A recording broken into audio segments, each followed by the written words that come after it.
화제 뉴스를 골라 과학 기자의 시선으로 분석하는 과학 본색 시간입니다. 네, 스튜디오에 최소라 기자 나와 있습니다. 어서 오세요. 안녕하세요. 네, 오늘은 어떤 이야기 준비하셨나요? 네, 앞서서 태양 흑점에 관한 최신 연구 전해드렸는데요. 예. 고려 시대와 조선 시대 문헌에 나타났던 이 흑점 기록을 통해서 이 태양의 240년 새로운 주기가 드러났다는 게 새로운 이 내용이었습니다. 예. 오늘 이에 대해서 자세히 살펴보겠습니다. 네, 저도 이 보도 내용을 보면서 궁금했던 게 수백 수천 년 전에 말했던 그 흑자가 오늘날 우리가 말하는 흑점이 맞는 것인지 궁금하고요. 그리고 이게 신빙성이 있는 건가요?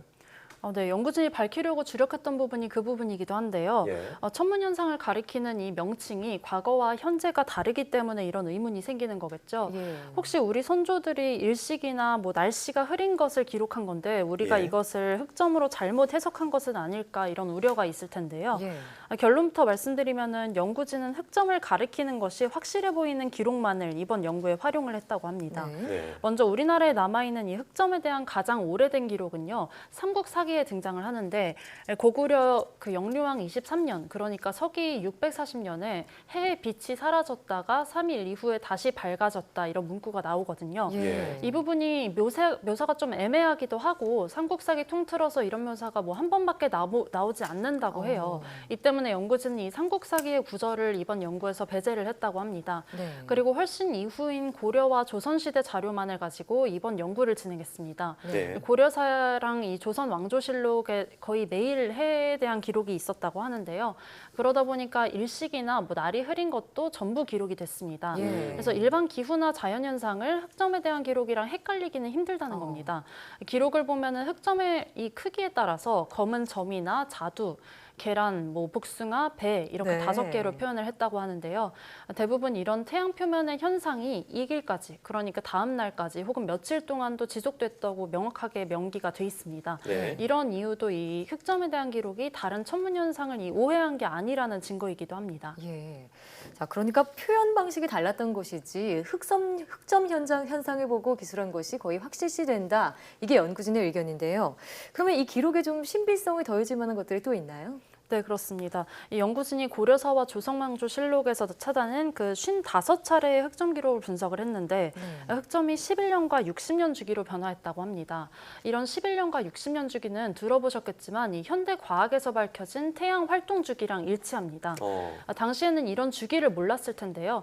만약에 이 공문원 속에 이 흑점 현상이 틀리게 기록됐거나 또는 혹시나 거짓으로 작성된 것인데 뭐 이런 주기가 우연히 맞아떨어질 확률을 연구진이 계산을 해봤다고 해요. 그랬더니 예. 거의 0%였다고 하고요.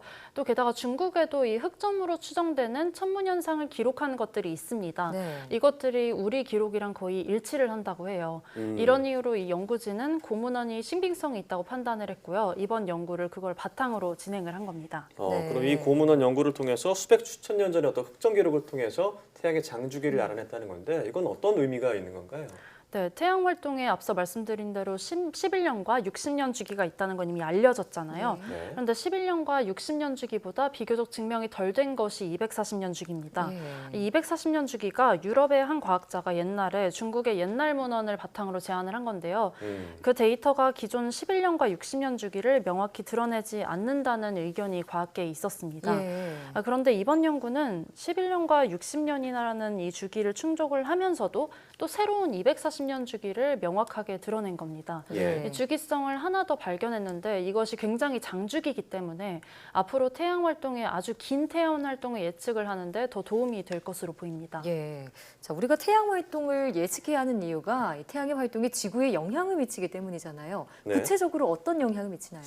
네, 흑점 주변에서는요, 이 태양 활동인 플레어나 홍염 현상 등 이런 폭발이 활발한데요. 예. 그래서 흑점이 많은 시기, 그러니까 태양 활동이 활발한 시기에는 이 태양의 자기장이 또 불안정해지기도 합니다. 여기에 영향을 받아서 뭐 우리 인간이 쏘아올린 인공위성이 오작동할 위험도 있고요. 심지어는 지구에서 항공기 통신이 마비될 수도 있고요. 뭐 나침반이 교란되는 경우도 있다고 합니다. 실제로 보면요, 1859년에는 태양 활동 때문에 지구에서 통신 간섭이 실제로 일어났고요. 2003년에는 11분간 인공위성이 오작동한 일도 있었습니다. 태양의 주기를 우리가 만약에 파악을 할 수 있다면은 예. 이런 현상을 미리 알고서 또 사고를 방지할 여지도 커지는 겁니다. 예. 네, 이 정도면 뭐 이 흑점 활동이 지구의 어떤 기후에도 영향을 미치겠네요. 네, 연구진이 이번에 이런 시각을 뒷받침했는데요. 연구진이 고려사와 조선왕조실록에 700번 정도 나왔던 서리 기록을 분석을 했다고 해요. 예. 네. 봄에 날씨가 따뜻해지면 서리가 녹잖아요. 이 녹은 시기에서 다시 서리가 생기는 시기, 그러니까 따뜻했던 시기가 이 길이가 얼마였는지 살펴봤다고 하는데요. 이 태양의 흑점이 많아진 시기에 우리나라의 따뜻한 시기가 굉장히 짧았다고 합니다. 예. 온도가 급격하게 하락한 거죠. 서기 1400년도와 1650년도 때 매우 추웠다고 하는데요. 이 시기에는 태양의 흑점이 많은 시기와 일치했다고 합니다. 예. 자, 태양 흑점이 늘어나면 뭐 지구 기온이 낮아진다. 이게 만약에 사실이라면 240년 주기로 계산할 경우 앞으로 2130년이죠. 이때 또 엄청난 추위가 지구에 찾아올 수도 있다. 이런 얘기인가요? 태양 활동만 놓고 보면 주기성만 우리가 고려를 한다면 그렇게 볼 수도 있겠죠. 예. 하지만 기온에 영향을 주는 것은 이 외에도 여러 가지가 있다고 합니다. 네. 잘 알고 계신 것처럼 최근에는 이 온실가스로 인해서 지구 온난화가 심각하잖아요. 그렇죠. 이렇듯 현재는 태양의 활동보다도 인간 활동이 지구 온도에 좀 더 심각한 영향을 주고 있다고 과학자들은 보고 있습니다. 예. 이번에 태양 주기를 밝혀낸 연구가 앞으로의 기후를 예측하는 데 도움이 되기도 하지만요. 더 중요한 것은 이 태양 주기를 우리가 알고 있는 가운데서 과거 인간이 환경오염을 하지 않았을 때와 비교해서 현재 기후 변화가 어떤지 이걸 좀 대조를 해볼 수 있다. 네. 이런 점에서도 이번 연구가 의미가 있습니다. 네, 그렇습니다. 예전에 비해서 과학기술이 점점 발전하고 첨단 기기가 나오고 있지만 이런 고문을 통해서 하늘의 비밀을 알아냈다는 게 참 신기한데 또 관련 연구 결과가 나오면 또 알려주시면 좋을 것 같습니다.